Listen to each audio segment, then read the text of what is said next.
चिन्हावर आमचं मत बनवलेलं नाही, पण वेगळ्या चिन्हाची कल्पना करून पाहू शकता, सुप्रीम कोर्टानं अजित पवारांच्या राष्ट्रवादीला सुचवलं।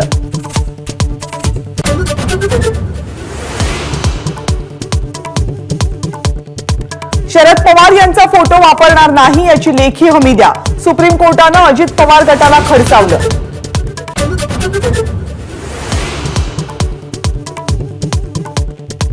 निलेश लंकेंनी घेतली शरद पवार यांची भेट, इथून पुढे शरद पवारांच्या विचारधारेवर काम करणार, लंकेंचं वक्तव्य। पण पवारांच्या राष्ट्रवादीमध्ये अद्याप थेट प्रवेश नाही।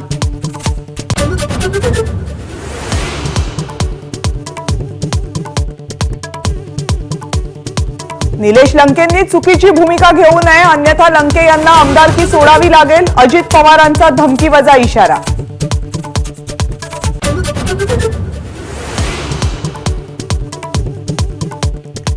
वसंत मोरे शरद पवारांच्या भेटीला, शरद पवारांच्या राष्ट्रवादीमध्ये प्रवेश करण्याची शक्यता, पुण्याचं मैदान मारण्यासाठीच पवारांच्या भेटीला आलो, वसंत मोरेंचं वक्तव्य।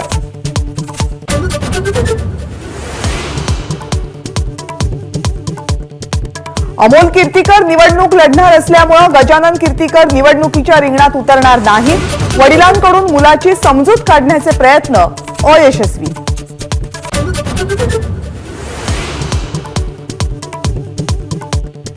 महायुतीच्या मुंबईतल्या 3 जागांचा पेच अजूनही कायम, दक्षिण मुंबई, उत्तर पश्चिम आणि उत्तर मध्य मुंबईचा तिढा, दक्षिण मुंबईसाठी भाजप शिवसेनेची रस्सीखेच।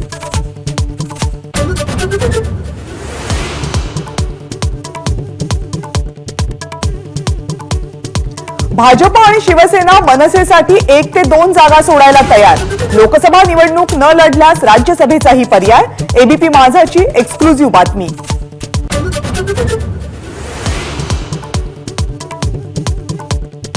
लोकसभा निवडणुकीत बीडमध्ये धनंजय मुंडे मदत करतील, तशीच परळीमध्ये आम्हीही त्यांना करू, पंकजा मुंडेंचं वक्तव्य। उमेदवारी मिळाल्यावर फडणवीसांकडूनही अभिनंदन, पंकजांचं वक्तव्य।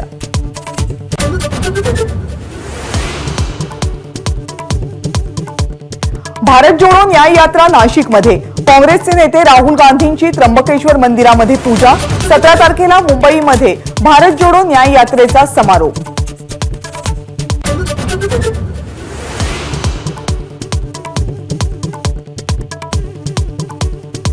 देशामध्ये लोकसभा आणि विधानसभा निवडणुका एकत्र घ्या, रामनाथ कोविंद समितीची राष्ट्रपतींकडे शिफारस, 2029 साठी सरकार काय निर्णय घेतं याकडे लक्ष।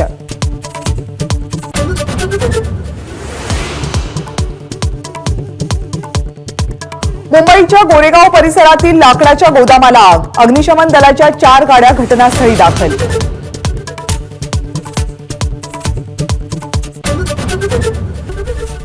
एबीपी माझा, उघडा डोळे बघा नीट।